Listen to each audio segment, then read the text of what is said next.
بسم اللہ الرحمن الرحیم۔ کیسے ہیں بھائی؟ سب دوست خیریت سے ہیں؟ تو آج جو ہے وہ تیسرا دن تھا سپریم کورٹ آف پاکستان کے اندر، اور جو چیف جسٹس والا معاملہ تھا اس کو حل کر دیا گیا۔ تو ٹیوزڈے کو جو تھی یہ سارے معاملات شروع ہوئے تھے، اور لوگ بڑے ہتھیلیاں بجا رہے تھے، بڑے جناب خوش ہو رہے تھے، الٹی چھلانگیں لگا رہے تھے۔ میری فیس بک پہ اس ٹائم میں بھی ویڈیو موجود ہے، اور میں نے خدشات کا اظہار کیا تھا اور لائیو کی تھی، اور ایک قلعے کے سامنے سے کھڑے ہو کے کی تھی، اور اس کو آپ دیکھ سکتے ہیں۔ تو میں نے یہی بات کی کہ یہ جو پاناما جو جج ہیں، ان لوگوں نے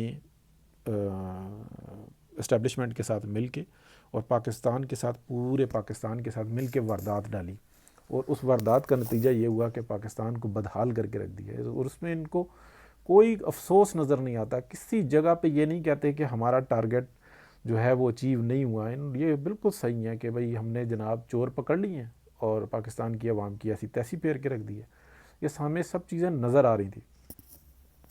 تو اس کے بعد پھر میں نے یہ بات کہی تھی کہ یہ نہیں ہو سکتا، یہ کسی مرے ہوئے گھوڑے پہ جو نا چابک مارو تو وہ نہیں دوڑتا۔ ان کی غیرت کیسے جاگ گئی؟ ان کی عزت کیسے جاگ گئی؟ ان کو کیا احساس ہوا تھا کہ ہم نے 2018 کا الیکشن لوٹا؟ ہم نے حکومت کو، ایک جائز حکومت کو ہم نے کس طریقے سے ناجائز قرار دیا؟ ہم نے جو ہے پاناما کا معاملہ جو سطح اقامہ پہ نمٹایا، اور ہمیں ان کو کوئی شرم نہیں ہے۔ لیکن ہوا کیا تھا، میں یہ تھوڑا سا بتا دیتا ہوں کہ یہ ابھی ہوا کیا تھا۔ آصف سعید کھوسہ اور اس کی ٹیم نے یہ ساری واردات ڈالی اسٹیبلشمنٹ کے ساتھ مل کے، اور اسٹیبلشمنٹ 21 توپوں کی سلامی لے رہی تھی اور جزیرے لے رہی تھی، اور پانچوں کی پانچوں گھیمیں تھیں، اور اگلے 3 سال بھی انہوں نے جمع کر لیے تھے، اور باقی کے جو تھے، جو اسٹیبلشمنٹ کے بندے ہیں، انہوں نے بھی ایکسٹینشن نے لے لی تھی۔ شکل ان کی دوسری تھی، لیکن سب نے ایکسٹینشن لے لی تھی، یعنی کہ پاکستان کے کو لوٹنے پہ سب مامور ہو گئے تھے۔ آصف سعید کھوسہ کو مل رہی تھی شاباشی اور گھر کا راستہ، پلاٹ، اور چند یعنی کہ ارب روپے، 5-10 ارب روپے ہوں گے، اس سے زیادہ نہیں ہوں گے ان کے ایک ایک جج کے۔ باقی تو عوام کی جو کھال اور جو خون ہے وہ تو اسٹیبلشمنٹ کے ہاتھ میں تھا۔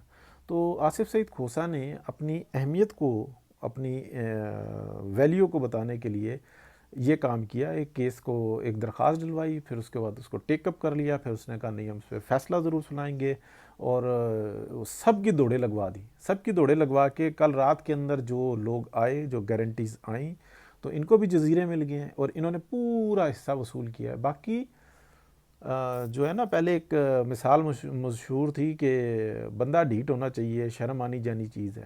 آج جو مثال ہے نا تھوڑی سی تبدیل ہو گئی ہے۔ ادارے ڈھیٹ ہونے چاہیے، شرم آنی جانی چیز ہے۔ پاکستان کی عوام ہے، گائیں بھینسیں بکریاں بس کھانے پینے کے لیے، ان کا خون پیو، ان کے کھال اتارو، ان کا جو مرضی کرتے رہو، کوئی پوچھنے والا نہیں ہے، کوئی پوچھنے والا نہیں ہے۔ ہاں، باہر کسی سے بات نہ کرو، جنگوں کی طرف نہ جاؤ، کوئی اور کیسے معاملات نہ کرو، ان کی دفاع کی بات نہ کرو، انہی کے اوپر کاروبار چل رہا۔ تو یہ حقیقت جی۔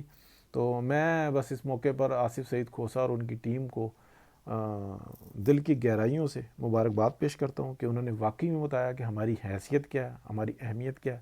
ہم چاہیں تو تمہاری گتھی میں ایسا متریں کہ تمہیں لگ پتہ جائے، تو اگلے 3 سال کے خواب ہی دیکھتے رہ جاؤ گے۔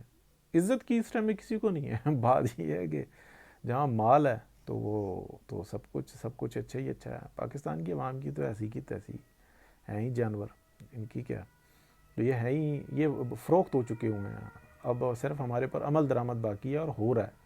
تو یہ میری اپنی رائے ہے جی، 100% غلط بھی ہو سکتی ہے، کچھ ٹھیک بھی ہو سکتی ہے، کچھ غلط بھی ہو سکتی ہے۔ فرسٹریشن نہیں ہے یہ، میں کہہ رہا ہوں ٹیوزڈے کی میری جو فیس بک ہے اس کے اوپر آپ دیکھ لیں، میں نے اس وقت میں بھی جب یہ کیس ٹیک اپ کیا تھا، اس سے زیادہ برے الفاظ بولے تھے۔ اللہ تعالیٰ ہم سب کو اپنی امان میں رکھے، بالخصوص مجھے بھی، اور میں سچ اس لیے بولتا ہوں کہ کوئی تو بولے، اللہ بہتر کرے گا جی۔ اوکے، اللہ حافظ۔ پاکستان زندہ باد۔